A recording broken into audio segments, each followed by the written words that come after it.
अस्सलाम वालेकुम, मेरा नाम हैदर अब्बास और आप सभी का फिर से स्वागत है मेरे चैनल पे। और जैसा कि मैं कल से वीडियोस बना रहा था इजराइल और ईरान की जंग के ऊपर, तो इजराइल को फिर से ईरान ने एक कड़ा संदेश दिया है। और वो संदेश ये है कि अगर इजराइल किसी भी तरीके का ऑपरेशन करने की कोशिश करता है तो ईरान ने अपने सारे एयर डिफेंस सिस्टम को पूरी तरीके से एक्टिवेट करके रखा है। और इसका काफी बड़ा हिस्सा जो है पूरी तरीके से इजराइल की तरफ है, उसके सारे हथियारों का मुंह इजराइल की तरफ ही है। और इस बार अगर कोई हमला होता है तो वो हमला पूरी जंग ही होगी, कोई नमूना नहीं होगा जैसा कल हुआ है। इजराइल के साथ जो भी कल हुआ है, ईरान ने उसको सिर्फ और सिर्फ एक झटका या एक नमूना बताया है। और उस हमले से ही भी अभी इजराइल संभल नहीं पाया है। उसका अंदाजा आप इसी बात से लगा सकते हैं कि इजराइल को लेबनान के ऊपर एक एयर अटैक करना था और उसके एयर बेस पर इजराइल ने हमला करके, ईरान ने हमला करके जो उसके 20 फाइटर जेट्स तबाह कर दिए हैं। इसकी वजह से इजराइल को हमला करने में काफी ज्यादा दिक्कतों का भी सामना करना पड़ रहा है। और आपको बता दूं कि ईरान ने की वजह से ही ये ऑपरेशन जो है वो रुक पाया है। और इजराइल ने इसके एवज में अब वो कर दिया है जो काफी हद तक लेबनान की संप्रभुता के साथ साथ उनकी उस पोजीशन को मजबूत करता है जिसका सपना काफी वक्त से लेबनान देख भी रहा था, यानी इजराइल का ग्राउंड ऑपरेशन।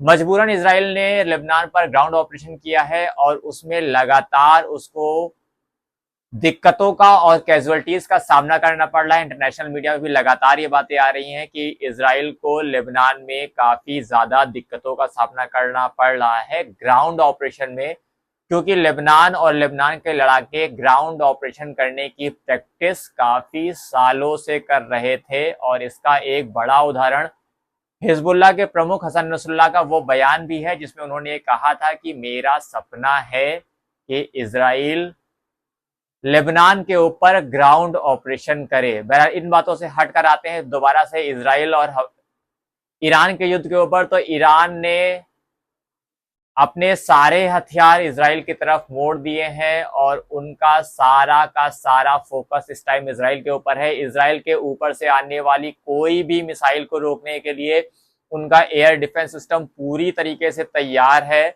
और ईरान का कहना यह है कि अगर अब कोई हमला गलती से भी हमारी तरफ होता है तो हम फुल स्केल वॉर के लिए भी तैयार हैं। साथ ही साथ ईरान के साथ साथ रशिया ने भी इजराइल को चेताया है कि बिल्कुल भी आप हमला करने की कोशिश ना करें, क्योंकि ईरान हमारा मित्र मुल्क है। साथ ही साथ लगातार कोशिशें की जा रही हैं अमेरिका की तरफ से भी कि ये युद्ध और ज्यादा बड़ा ना होने पाए। लेकिन अभी जो भी हालात बने हुए वो आप देख रहे हैं।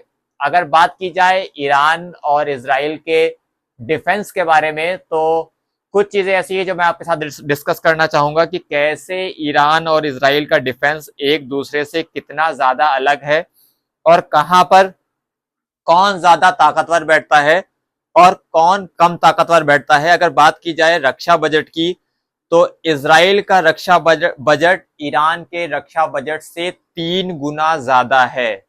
यानी ईरान जो खर्च करता है वो 7.4 अरब डॉलर खर्च करता है अपने रक्षा बजट के ऊपर। वहीं इजराइल अपने रक्षा बजट पर 19.4 अरब डॉलर खर्च करता है, जो कि काफी ज्यादा बड़ा अमाउंट होता है। लेकिन रैंकिंग की बात की जाए तो रैंकिंग में इजराइल अभी 70वें नंबर पर है और वहीं ईरान 14वें नंबर पर है। ये रैंकिंग चूंकि पहले लड़ी हुई लड़ाइयों पर और कुछ चीजों पर डिपेंडेंट होती है, तो ये ऊपर नीचे होती रहती है। बात की जाए सैनिकों की, तो सैनिकों की तादाद इजराइल के पास ज्यादा है। सैनिक 6 लाख से ज्यादा सैनिक इजराइल के पास हैं। 6,34,000 सैनिक जो है वो इजराइल के पास हैं और 6,10,000 सैनिक जो हैं वो ईरान के पास हैं। रिजर्व में भी इजराइल ने काफी ज्यादा तादाद में लोगों को रख रखा है, जिसमें 4.65 लाख जो रिजर्व सैनिक हैं वो इजराइल के पास हैं। इसमें नेतन्याहू के बेटे को छोड़ दीजिएगा क्योंकि वो मियामी में है, वो रिजर्व में नहीं है। इसके बाद अगर बात करें ईरान की, तो ईरान में 3.5 लाख सैनिक रिजर्व में है, यानी टोटल मिलाकर लगभग दोनों की सैनिकों की संख्या एक बराबर हो जाती है। अगर टैंकों की बात की जाए तो यहाँ पर ईरान इजराइल से काफी ज्यादा आगे है, क्योंकि इजराइल के पास जहां सिर्फ 400 टैंक हैं, वहीं ईरान के पास 1513 टैंक हैं। ये ऑन डॉक्यूमेंट डेटा है, इसमें कुछ डाटा ऊपर या नीचे हो सकता है, यानी तादाद 1 से 2% ऊपर या नीचे भी हो सकती है। पर अगर बात की जाए टैंकों के पावर की, तो पावर के मामले में इजराइल ईरान से काफी ज्यादा आगे है, क्योंकि उसके पास जो टैंक है उनकी तकनीक काफी उन्नत है। पर अभी रिसेंटली ईरान ने अपने 2 टैंकों को रिवील किया था, जिसमें उसने उसको मॉडर्नाइजेशन के द्वारा काफी ज्यादा मजबूत बना दिया है। तो यानी इस मसले में भी दोनों कंट्रीज एक बराबर बैठती हैं। पर अगर कायदे से देखा जाए टैंक कितने हैं, इस चीज का कोई महत्व नहीं बनता है, क्योंकि ग्राउंड ऑपरेशन इस तरीके का कि टैंक का यूज किया जाए लगभग नामुमकिन जैसा है। लेकिन फिर भी हम आपको संख्याएं बता रहे हैं। बात की जाए आर्टिलरी यानी तोपों की, तो तोपों की संख्या में भी ईरान इजराइल से बहुत ज्यादा आगे है। इजराइल के पास जहां 503 तोपें हैं, वहीं ईरान के पास 6798 प्लस तोपें हैं, यानी इनकी तादाद उससे 10 गुना से भी ज्यादा है। लेकिन फिर वही बात आती है कि इस मामले में भी ईरान इजराइल से काफी पीछे है, क्योंकि जो डिफेंस सिस्टम इजराइल के पास हैं वो उसको अमेरिका से प्राप्त होते हैं। लड़ाकू विमानों की बात की जाए तो इजराइल के पास 46 लड़ाकू विमान हैं, वहीं ईरान के पास 50 लड़ाकू विमान हैं। पर ईरान के पास जो लड़ाकू विमान है वो उसके सेल्फ मेड विमान है, और इजराइल के पास जो है वो हाईटेक अपाचे हेलीकॉप्टर्स भी हैं। मिसाइल यूनिट्स की बात की जाए तो मिसाइल यूनिट्स में भी इजराइल ईरान से काफी पीछे है, जहां इजराइल के पास सिर्फ 64 मिसाइल यूनिट्स हैं, वहीं ईरान के पास 410 मिसाइल यूनिट्स हैं। लड़ाकू विमानों की बात की जाए, जो इस वक्त ईरान और इजराइल के बीच में सबसे बड़े हथियार हैं, क्योंकि अगर ये जंग फुल स्केल वॉर होती है तो 99% हिस्सा इस जंग का हवा से ही लड़ा जाएगा। यानी इधर से मिसाइल चलेगी और उधर जाएगी, और उधर से मिसाइल चलेगी वो इधर आएगी, चाहे वो हवा के रास्ते से डायरेक्ट मिसाइल आए, या हवाई जहाज के जरिए से आए, या किसी लड़ाकू विमान के जरिए से आए। ये समझ लीजिए कि वो 99% जंग ऐसे ही लड़ी जानी है, और इसमें इजराइल ईरान को काफी ज्यादा पीछे कर देता है। नंबर्स की बात की जाए तो बहुत थोड़ा सा फर्क है, 612 और 551 नंबर्स देखने में बहुत कम लगते हैं। पर अगर बात की जाए ईरान की, तो ईरान अभी वही कंट्री है जिसने अभी अपने एक राष्ट्रपति को सिर्फ और सिर्फ इस वजह से खो दिया, क्योंकि उसके पास अपने जहाजों को रिपेयर करने के लिए जरूरी उपकरण भी नहीं थे। तो आप इससे अंदाजा लगा सकते हैं कि जो एयर डिफेंस सिस्टम और जो लड़ाकू विमान इजराइल के पास हैं, वो उसका आधे का आधा हिस्सा भी अगर पावर के तौर पे इस्तेमाल कहा जाए तो वो ईरान के पास नहीं है, और यही ईरान का ड्रॉबैक हो सकता है। और अगर इसके साथ साथ बात की जाए पनडुब्बियों की, तो ईरान के पास सिर्फ और सिर्फ एक सब पनडुब्बी है, वहीं इजराइल के पास 5 पनडुब्बियां हैं, जो ईरान के पोर्ट्स यानी जो उनकी बंदरगाहें हैं उनके लिए काफी बड़ा खतरा बन सकती हैं। और सैटेलाइट की बात की जाए उसमें भी इजराइल ईरान से काफी आगे है। ईरान के पास जहां सिर्फ और सिर्फ 2 सैटेलाइट हैं जिनके द्वारा वो ईरान इजराइल पर नजर रख सकता है, वहीं इजराइल के पास 8 से ज्यादा सैटेलाइट्स हैं जिसके जरिए से ईरान पर नजर रखना काफी ज्यादा आसान हो जाता है।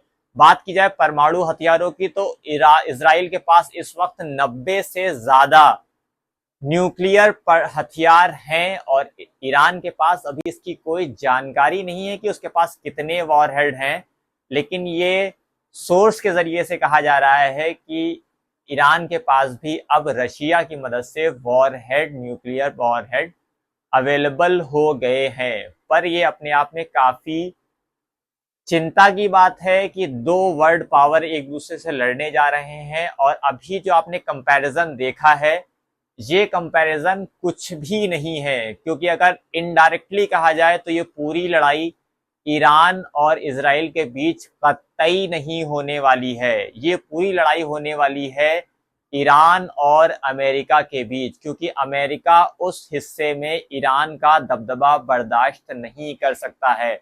और अगर कहा जाए कि इस युद्ध में बहुत जल्दी मजबूरी में एक मुस्लिम मुल्क उतरेगा, ये आप लिख कर ले लें, 3 से 4 दिन के अंदर एक मुस्लिम मुल्क मजबूरी में इस जंग में उतर जाएगा, क्योंकि ईरान एक शिया बहुल मुल्क है और अगर वो अकेला इस जंग को जीत जाता है तो ये बाकी के 57 कंट्रीज के ऊपर, जो 57 मुस्लिम देश हैं, उनके लिए काफी बड़ा दाग जैसा हो जाएगा। एक दाग जैसा कहा जा रहा है कि बार बार सऊदी अरब को लेकर कहा जा रहा है कि सऊदी अरब ने जैसे एक बयान दिया कि इजराइल फिलिस्तीन के लोगों से हमारा कोई मतलब नहीं है, अगर ऐसा ही चलता रहा तो ईरान का दबदबा मिडिल ईस्ट में बढ़ जाएगा।